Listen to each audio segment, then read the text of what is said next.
Hello student, we will start chapter 9 and autobiography of the Mahanadi. Mahanadi की आत्मकथा। आत्मकथा मतलब अपने बारे में इंट्रोडक्शन कराना। तो पहले what is river, river is important, वो आपको बताना चाहती हूँ। Our civilization have been developed near bank of river. River have been always a friend of human beings. हमारी सभ्यताओं का विकास नदियों के किनारे ही हुआ है। नदियाँ मानव की हमेशा साथी रही है। Mahanadi is the biggest and most important river of the Chhattisgarh. जो महानदी है वो छत्तीसगढ़ की सबसे बड़ी और महत्वपूर्ण नदी है। Mahanadi immigrates from the Sihawa Hills of Dhamtari district and this river meet Bay of Bengal near Paradip in Orissa. तो महानदी, कोई भी नदियां हैं, कोई भी रिवर हैं, वो हिल्स से निकलती हैं, पहाड़ों से निकलती हैं। तो महानदी नदी है वो धमतरी ज़िले के सिहावा पर्वत से निकली है और बे ऑफ बंगाल में जाकर मिल जाती है। बे ऑफ बंगाल के पास ही पारादीप है जो उड़ीसा में स्थित है, वहाँ जाकर मिलती है।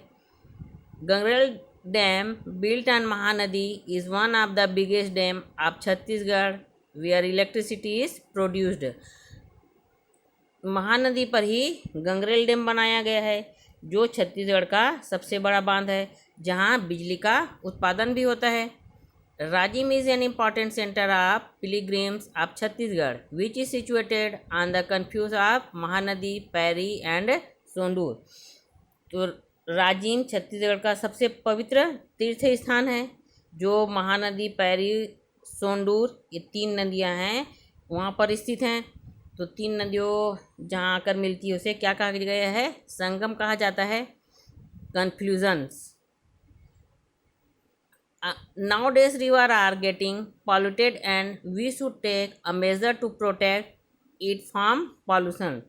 हम आजकल क्या देख रहे हैं, नदियाँ प्रदूषित हो जा रही है, हम उसमें गंदगी डालते जा रहे हैं, तो हमें इन्हें गंदगी से बचाना चाहिए। ये आपका इंट्रोडक्शन था इस लेसन का। अब आपको लेसन रीड कराऊंगी। An autobiography of the Mahanadi. You must have all seen a river and must have strolled along its bank, taken a dip। आपने हमें नदियाँ देखी होंगी, नदियों के किनारे आप टहले भी होंगे और नदियों में आपने डुबकी भी लगाई होगी। Come let's hear the story of the Mahanadi in its own words। चलो हम महानदी की कहानी सुनते हैं उन्हीं के शब्दों में। Children, I am Mahanadi, Chhattisgarh most important river. बच्चों, मैं महानदी हूँ, मैं छत्तीसगढ़ की महत्वपूर्ण नदी हूँ। Before I begin my story let me ask you a few question. तो मैं अपनी कहानी सुनाने के पहले आपसे कुछ क्वेश्चन करना चाहती हूँ। हु सेज, महानदी कहती है। Is there are many river your village or town. आपके गांव या शहर के पास कोई नदियाँ होंगी? If yes then collect the following information from your elder or teacher. तो अपने टीचर से या घर में किसी बड़ों से आप इंफॉर्मेशन लेकर इस क्वेश्चन आंसर को कंप्लीट करेंगे। First, what is the name of the river. उस नदी का नाम क्या है जो आपकी विलेज के पास है। What is the source of that river. वो नदी कहाँ से निकलती है, कोई भी हिल्स का नाम बताएंगे। Where does the river fall, ये नदी कहाँ जाकर गिरती है। Does any other river join it or does it have any tributaries. ये नदियाँ में और कौन कौन सी नदियाँ आकर मिलती हैं। अब देखना, नदी बहते बहते और उसकी बीच बीच में जो रास्ते में नदियाँ मिलते जाएंगी वो नदी इसमें जुड़ जाती हैं। Next, is it filled with water through out the year. साल भर यहाँ पानी किस में भरता है, क्या तरीका है। तो अब जहाँ तक देखते हैं नदियाँ हैं वो बारिश के पानी से भरती है। Next, name the village town situated on it's banks. तो जहाँ पे आपके गांव के पास जो नदी होगी उसके किनारे में कौन कौन से शहर और गांव बसे हुए हैं, उनके आपको नाम बताने हैं। Be now carefully look at the map given below. नीचे दिया हुआ मैप है, उसको आप ध्यान से देखिए। You must have seen that I emerge from the Sihawa hills which is the Dhamtari district. At the sources I look like a narrow stream. If you have identified the place then mark it. तो देखिए ये जितना black में show हुआ है वो किनारे किनारे में जो टाउन है उसको बताया गया है ना। ये महानदी यहाँ से निकल रही है, तो सूर्य नारायण बताया गया है, पलारी बताया है, सिरपुर है, आरंग है, राजिम है ना। फिर ये आगे बढ़ते बढ़ते कहाँ पर गिर रही है इसको भी बताया गया है। और ये पैरी नदी, सोंडूर नदी सिहावा पर्वत से यहाँ से निकलते हुए धमतरी से होते हुए जाती है, और यहाँ पे सब गांव को और प्लेस को कवर कर रही है।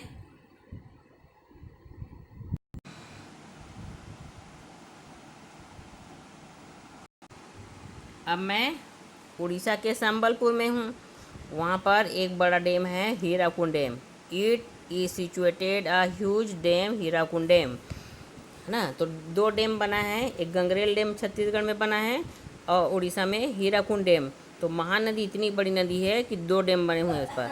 Like a the river I too carry slate stones pebble sand along my course. जैसे कि हर नदियों में पाया जाता है, वो अपने साथ पत्थर, है ना, छोटे छोटे कण, रेत अपने साथ बहा कर ले जाती है। The silt brought by me is very fertile and thus useful. और जो नदी अपने साथ जो मिट्टी बहा कर लाती है, जो स्टोन बहा कर लाती है, वो बहुत ही यूज़फुल होता है, बहुत ही फर्टाइल होता है, मतलब उपजाऊ होता है। The silt found along my banks is used for farming and potters make clay vessels and toy with me. और जो सिल्ट होते हैं उससे जो किसान लोग के काम तो आता ही है ना। उसमें क्राफ्ट्स बोते हैं, और जो पॉटर है वो क्या करता है, उससे खिलौने बनाते हैं और बर्तन के पॉट बनाते हैं। How do I appear in the delta region of Orissa? Find out. Here I am divided into two stream. The silt that I carry long with my of course deposit on my banks. इस प्रकार मैं देखती हूँ कि मेरी जो छोटी छोटी धाराओं में मैं जाकर बट जाती हूँ, है ना। और this make the land fertile. और यही कि नदियाँ हैं वो जो ज़मीन है वो बहुत ही उपजाऊ हो जाती है। From here I with all my big and small branches flow into the Bay of Bengal. और फिर मेरा रूप बड़ा हो जाता है। छोटी छोटी नदियाँ आपस में मिलने से बड़ी नदी का रूप ले लेती हैं, छोटे छोटे ब्रांचों में डिवाइड हो जाती हैं, फिर जाकर वो बंगाल में गिर जाती हैं। I am sure you must not have littered my bank. मुझे उम्मीद है कि आप लोगों ने मेरे नदी को किनारे को गंदा नहीं किया होगा। This remind me that there are people who bath immerse flowers and idols on my banks. पर मुझे ऐसा याद आ रहा है कि कुछ लोग हैं नदियों में नहाते हैं, जो फ्लावर होते हैं, सूखे फ्लावर, है ना, मूर्तियाँ, वो सबको नदियों में फेंक देते हैं, जिसके कारण पॉलीथीन बैग्स, बॉटल, ये सब भी नदियों में डाल देते हैं। They also throw polythene bags and bottle in me. The city sewage and industrial waste also flow into me. मैं देखता हूँ कि जो इंडस्ट्री में वेस्ट पानी जो होता है और सिटी के जितने भी नाली के गंदे पानी होते हैं उसमें बहा दिया जाता है। Also flow into me. The continuous flow of filth in me has made by water impure. इस निरंतर गंदे पानी के कारण मैं क्या होते जा रहा हूँ, पीने लायक नहीं हो पा रहा हूँ, है ना, इम्प्योर हो जाता हूँ, प्रदूषित हो जाता हूँ। My water can no more be use for drinking. मुझे दुख है कि मेरा जो पानी है वो पीने लायक नहीं रह सकता है, मेरे पानी को पीने के लायक यूज़ नहीं कर सकते हैं। For which I become very sad. इससे मैं बहुत दुखी हो गई हूँ। After listening to my story ये इस लेसन को आपने ध्यान से सुना होगा। I am sure that you will not pollute me or other rivers any more. तो इसके पढ़ने के बाद मुझे उम्मीद है कि आप लोग भी मुझे दूषित नहीं करोगे और किसी भी नदी को गंदा नहीं करोगे, है ना। When dam are constructed on a river, a large wheel are placed on river. River में ही क्या बनाए जाते हैं, डैम बनाए जाते हैं, है ना। तो नदियों रिवर पे एक ऊंची दीवार बनाई जाती है, large wall placed on the river, due to which a large number of neighbouring villagers are flooded. अगर मैं बांध नहीं बनाने से क्या होगा, बहुत सारे आसपास के गांव जो हैं वो क्या हो सकते हैं, बांध नहीं रहने पर टूट जाएंगे, वहाँ पे बाढ़ आ जाएगा। तो बाढ़ से बचने के लिए भी क्या बनाए जाते हैं, डैम बनाए जाते हैं। For rehabilitation of this villagers, जो बांध में डूबे रहते हैं गांव, they are provided places to live, school, electricity, hospital but train facilities. तो जो गांव डूब जाते हैं उन्हें स्कूल, इलेक्ट्रिसिटी, हॉस्पिटल, ट्रेन, ये सब की सुविधाएं देनी चाहिए। Think and answer, what are the problem face by people living in dam area. तो इसको जाकर आप डैम के किनारे रहने वाले लोगों से पूछ सकते हो कि उनको क्या क्या प्रॉब्लम का सामना करना पड़ता है। ओके।